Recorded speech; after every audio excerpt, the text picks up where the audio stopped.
The Quebec Liberal Party isn't wasting any time replacing Pablo Rodriguez. The former party leader resigned just 5 days ago, and today the Liberals announced they will launch a new leadership race on January 12th. Joining me now is political analyst Raphael Melancon. Hi, Raphael. Good evening, Matt.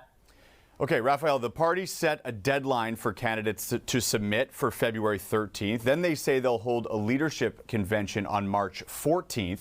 So it's a pretty quick turnaround. Can you sort of put that into perspective for us, how fast this is?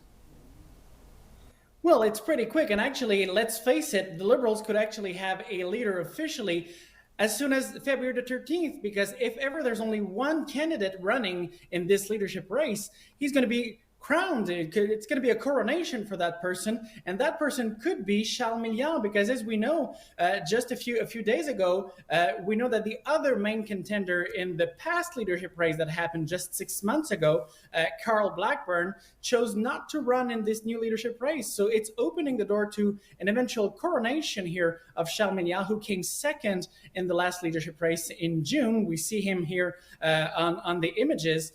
So Charles Melancon, who is the former Director General of the Federation of Chambers of Commerce of Quebec, who came second, very close to Rodriguez, a very good score, close to 48% on the second ballot. So he seems like he's moving towards eventually a coronation if ever there are no candidates declared by February the 13th. If ever other candidates were to run against him, well, then we should have a very short leadership race. This time, the last one was very long, over a year. This one would be just a month. So, of course, a vote could be happening on March the 14th. But the date I'm looking at right now is February the 13th. Is it going to be yes or no a coronation for Charles Melancon?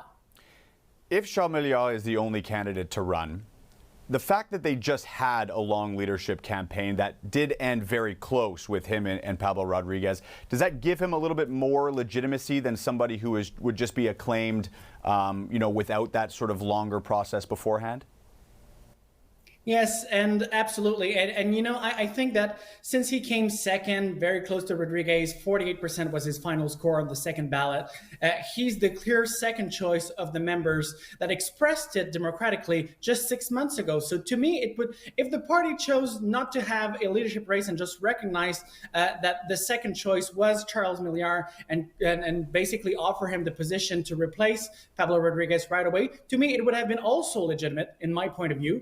But still, they want to have a leadership race, at least open the door to having one if ever other candidates want to run. Could be someone we don't see on the radar at the moment. Could be someone from the business sector. Could be people from Ottawa. We know that some members within the Liberal Party of Quebec are currently courting with people on the federal side. Mélanie Joly, she closed the door already, said she was not interested. Stephen Guilbeault, his name is circulating still among some Liberal circles. But to me, it's pretty clear that this time they've tried it with Pablo Rodriguez. The savior for the Liberals on the Quebec side will not come from Ottawa this time. All right. Also today, I found this pretty interesting. Some of the MNAs with the Parti Québécois and Québec Solidaire have decided to donate their salary increases that they received this year to charity. We're seeing the numbers. It's a pretty sizable amount. Pretty sizable amount for Quebec Solidaire, for instance. It adds up. Well, if you add this year and there's also last year, so over the past 2 years, they've given over $400,000. That's substantial. And these come from the salary increases. Remember that in 2023, the CQ, the Legault government, voted at the National Assembly. So these 30% salary increases that created some controversy at the time, but at the same time, yes, it's a good gesture from the PQ and Quebec Solidaire. I applaud it. But at the same time, also, it diminishes the importance of giving our elected officials, our MNAs, a salary that's competitive to attract the best, the cream of the crop. We want to have at the National Assembly people representing Quebecers that are really the best of the best that we can get. And in the end, it's important also to have salaries that are competitive compared to the private sector or even other positions in the public sector, for instance. So yes, it's a good gesture, but at the same time, let's not forget this 30% salary increase that came 2 years ago was also because the past 10 years before that, MNAs did not get any salary increase. So it's also a 30% that you add over the past 10 years. In the end, it's only 3% per year, actually, if you look at it this way. So it seems like it's a lot.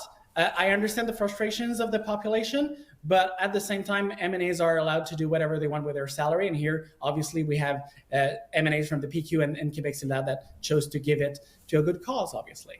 All right. Political analyst Raphael Melancon, thank you for this and happy holidays. Thank you, Matt, and happy holidays to everybody at home. See you in 2026.